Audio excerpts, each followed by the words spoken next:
पाकिस्तानी सेना प्रमुख ने फिर भारत के खिलाफ आग उगली है। पाकिस्तानी सेना प्रमुख असीम मुनीर ने कहा कि भारत हमारा कट्टर प्रतिद्वंदी है। पाकिस्तान कश्मीर के लिए नैतिक, राजनयिक समर्थन प्रदान करना जारी रखेगा। साथ ही उन्होंने कहा कि कश्मीर पर दुनिया की चुप्पी बहरा कर देने वाली है। उन्होंने कहा कि कश्मीर पर मैं अंतर्राष्ट्रीय जगत के रुख पर हैरान हूं। The professionalism and brilliance of Pakistan Air Force has been clearly displayed in wars against our arch rival. The silence of the world over Kashmir is deafening, but we will continue to extend moral, political and diplomatic support to the people of Kashmir.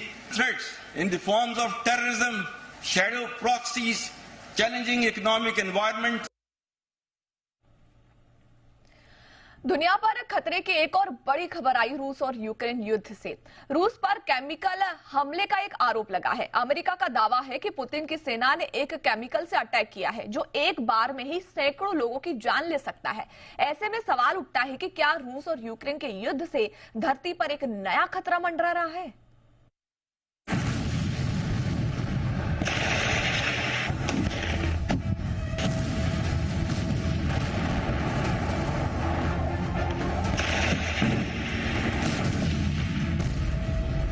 Putin ने Ukraine पर chemical बम फोड़ दिया।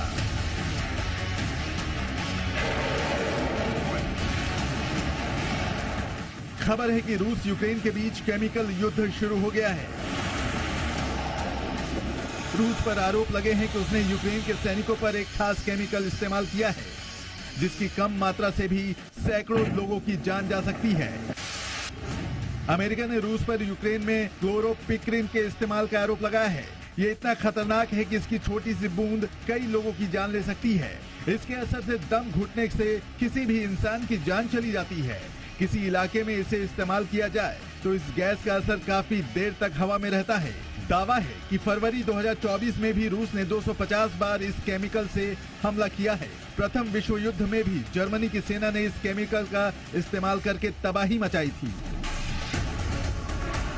अब America का दावा है कि बम और मिसाइलों के बाद रूस ने मैदानी इलाके में यूक्रेन पर बढ़त बनाने के लिए केमिकल हमला किया है।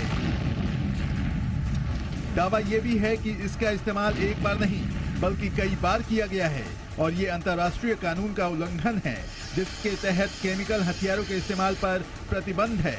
हालांकि रूस ने ऐसे आरोपों को खारिज किया है। रूस का दावा है कि उसके पास किसी तरह का कोई केमिकल वेपन नहीं है। अब अमेरिका ने रूस के खिलाफ कार्रवाई करते हुए कई कंपनियों पर बैन लगा दिया है।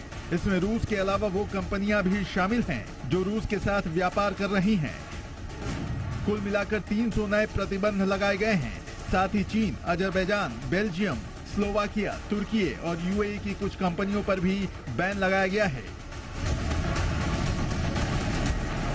रूस यूक्रेन युद्ध शुरू होने के 2 साल बाद केमिकल हमले की बात सामने आ गई है। अगर कुछ और वक्त तक ये संघर्ष चला तो परमाणु युद्ध होने की भी आशंका बढ़ जाएगी।